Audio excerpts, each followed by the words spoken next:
안녕하세요. 오늘도 이 시간을 찾아주셔서 감사합니다. 지난 시간에 칸트의 도덕, 선의지와 정언명령에 대해 이야기 나눴죠.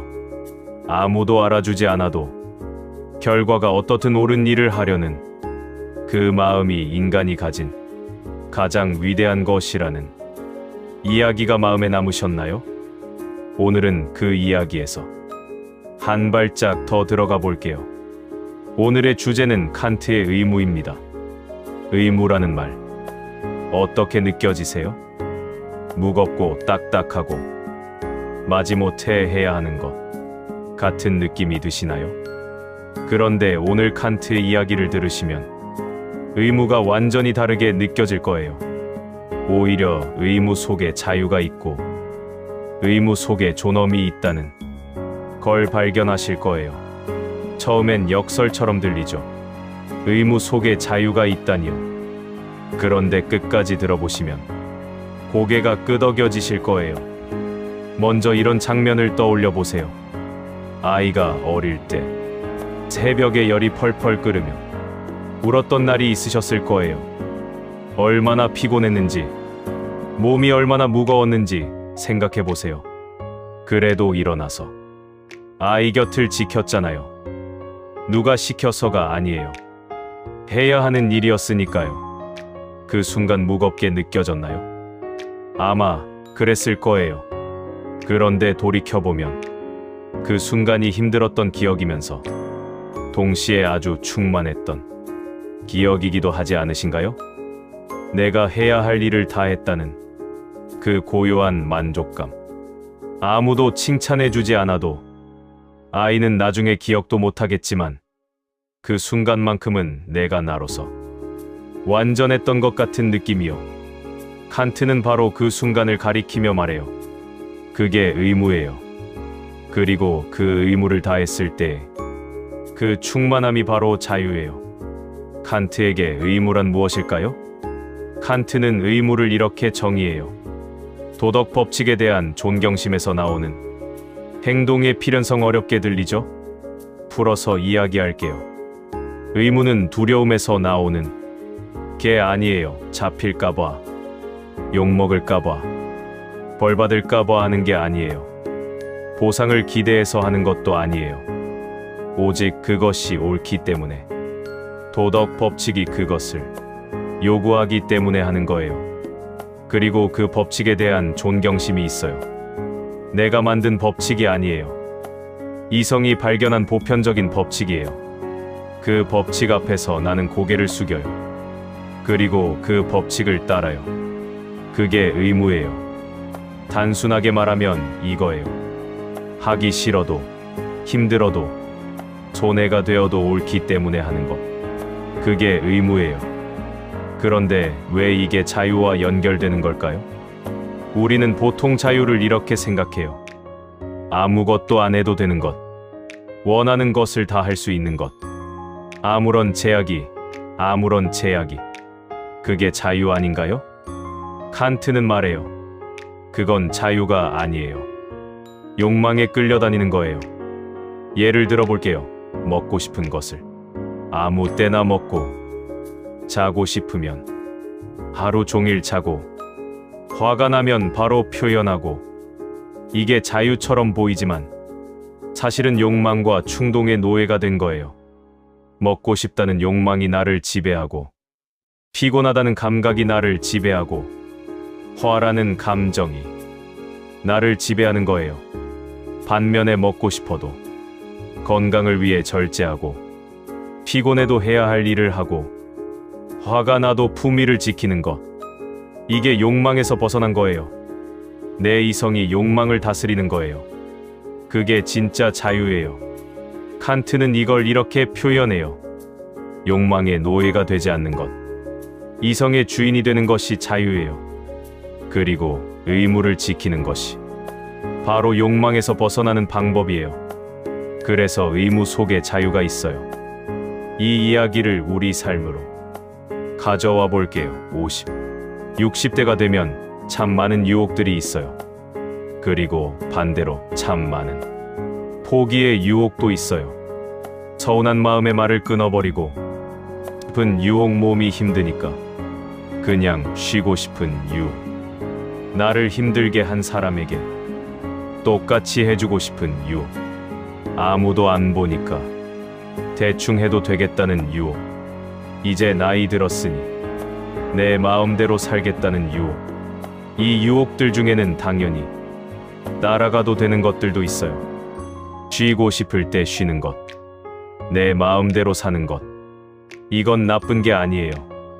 그런데 칸트가 말하는 의무는 이거예요. 그 유혹들 앞에서 내 이성이 옳다고 판단한 것을 선택하는 것.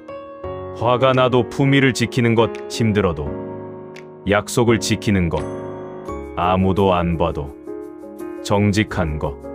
그 선택들이 쌓여서 나라는 사람이 만들어져요. 그리고 그 나는 욕망이 아니라 이성이 만든 나예요.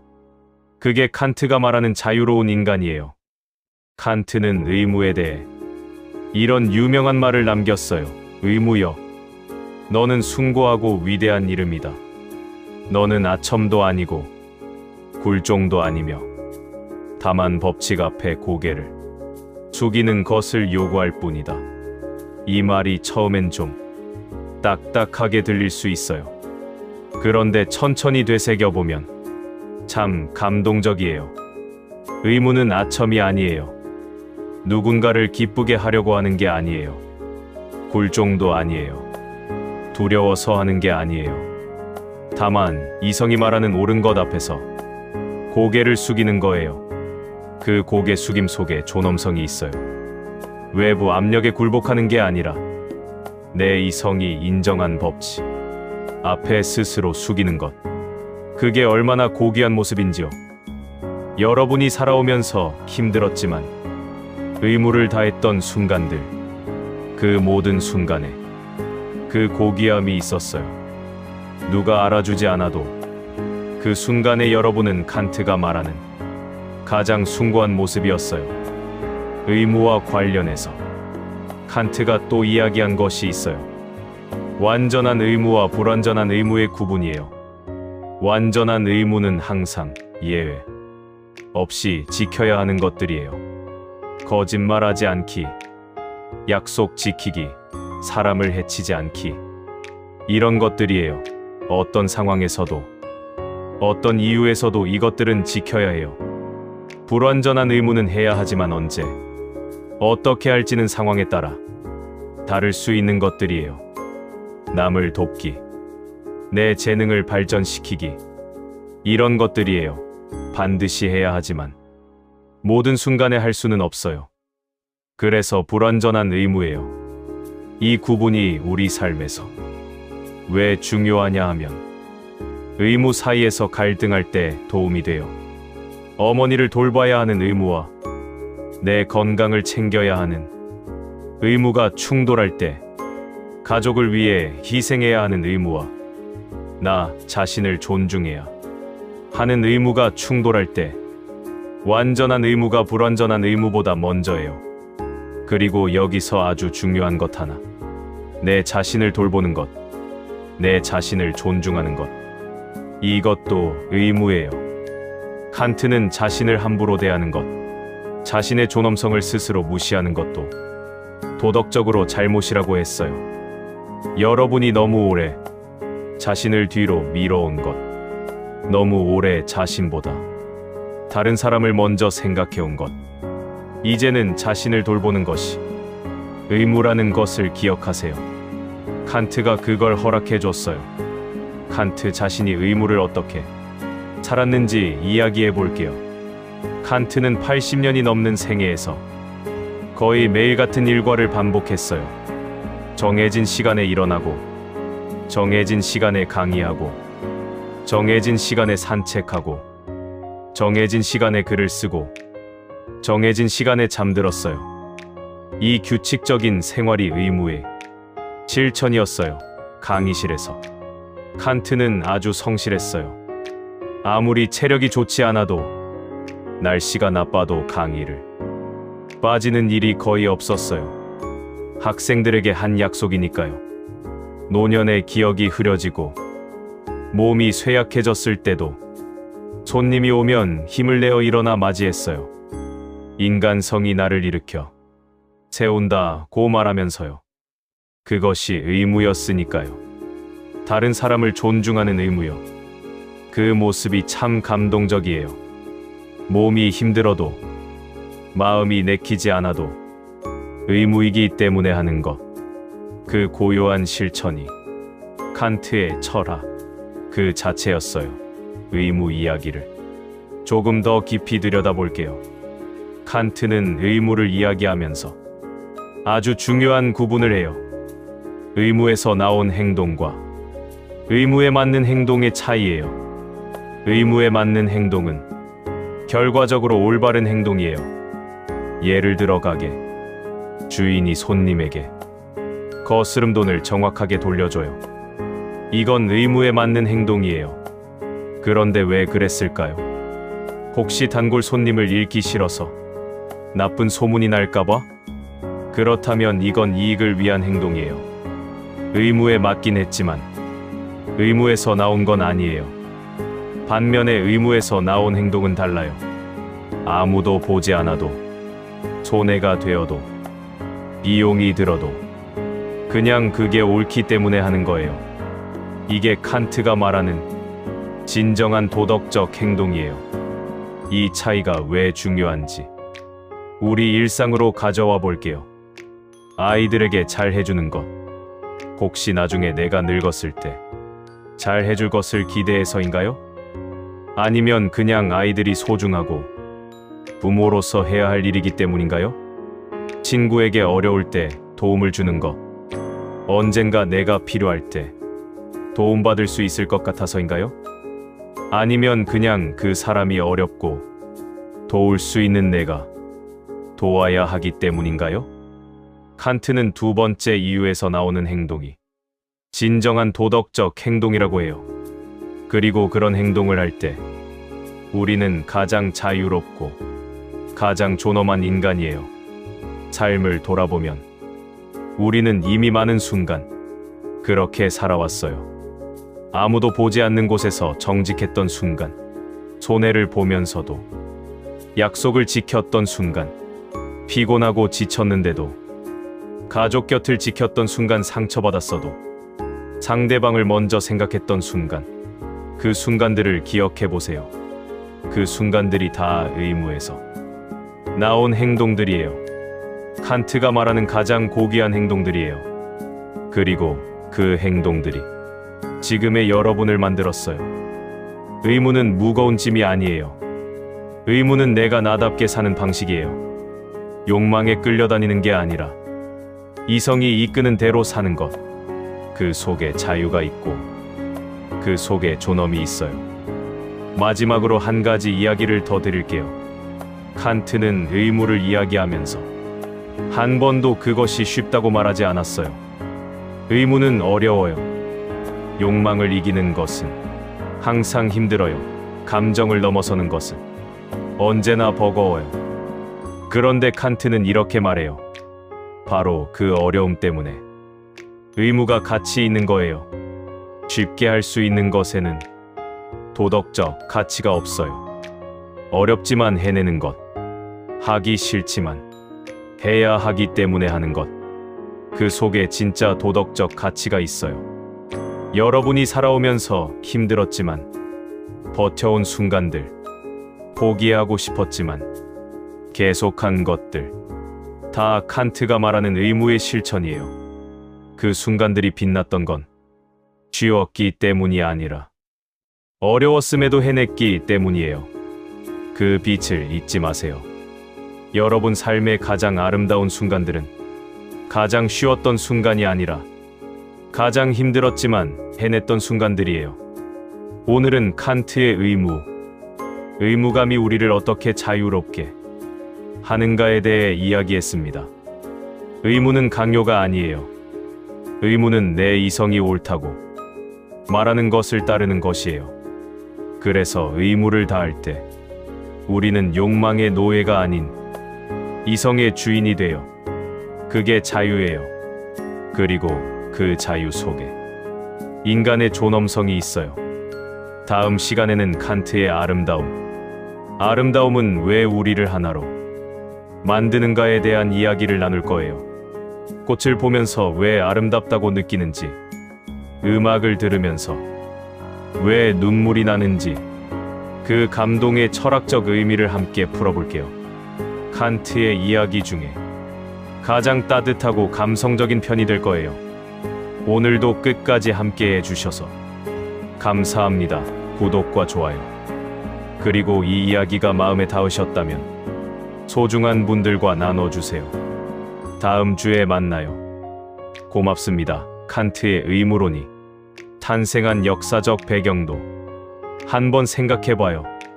칸트가 살던 18세기 유럽은 계몽주의의 시대였어요.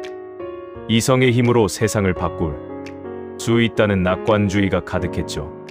그런데 동시에 전쟁도 많았고 권력자들의 횡포도 심했어요. 힘 있는 자들이 자신의 이익을 위해 약한 자들을 착취하는 일이 비일비재했어요. 칸트는 그 시대를 보면서 이런 생각을 했을 거예요. 왜 사람들은 힘이 있으면 나쁜 짓을 할까? 왜 이익이 되면 도덕을 저버릴까? 이성으로 모든 것을 알 수 있다고 하는데 왜 도덕은 이렇게 무너지는 걸까? 그 질문에 대한 칸트의 답이 바로 정언명령이었어요.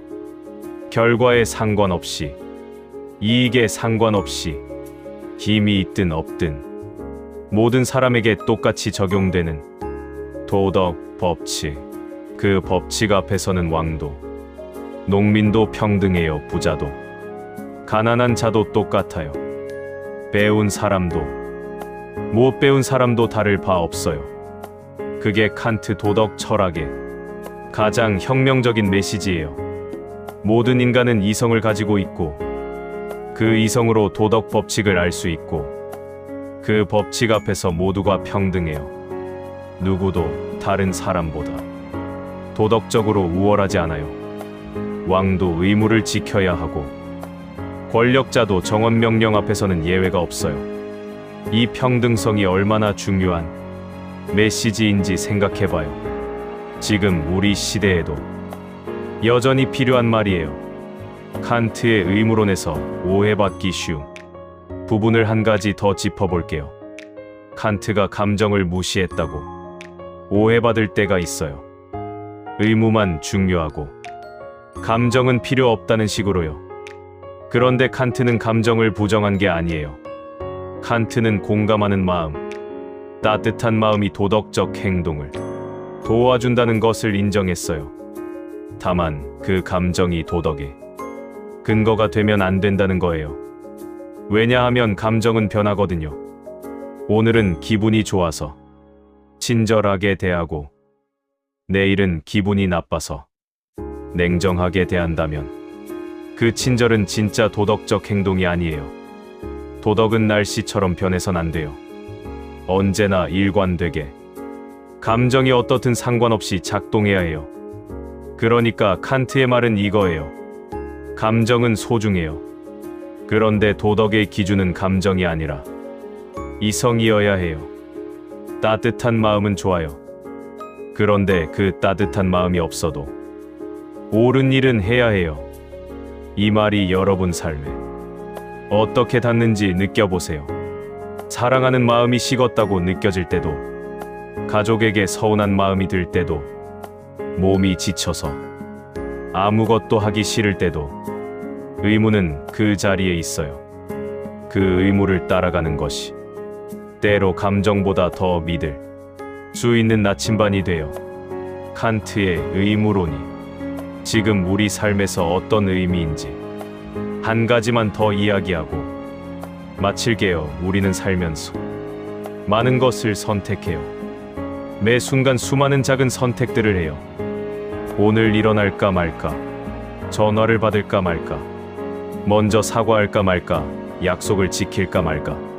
칸트는 그 모든 선택의 순간에 한 가지 질문을 품으라고 해요. 내 이성이 옳다고 말하는 것은 무엇인가? 감정이 뭐라고 하는지, 피곤한 몸이 뭐라고 하는지, 이익이 어느 쪽인지가 아니에요. 이성이 옳다고 말하는 것이 무엇인지, 그리고 그 이성의 목소리를 따라가는 것, 그게 의무예요. 그리고 그게 자유예요. 매 순간 이성의 목소리를 들으려 노력하는 것, 그게 어렵지만 그게 칸트가 말하는 가장 인간다운 삶이에요. 욕망에 끌려다니지 않고 두려움에 지배당하지 않고 이성이 이끄는 대로 사는 삶, 그 삶 속에서 우리는 가장 자유롭고 가장 존엄한 인간이에요. 그 삶을 살아오신 여러분, 이미 충분히 위대해요. 삶을 되돌아보면 참 많은 순간들이 의무였어요. 그리고 그 의무들이 모여서 지금의 나를 만들었어요. 의무를 다했기 때문에 지금 여기 이렇게 서 있는 거예요. 그 사실을 잊지 마세요. 그 사실이 여러분의 삶을 더 빛나게 해요. 구독과 좋아요는 저에게 큰 힘이 됩니다. 감사합니다. 사랑합니다.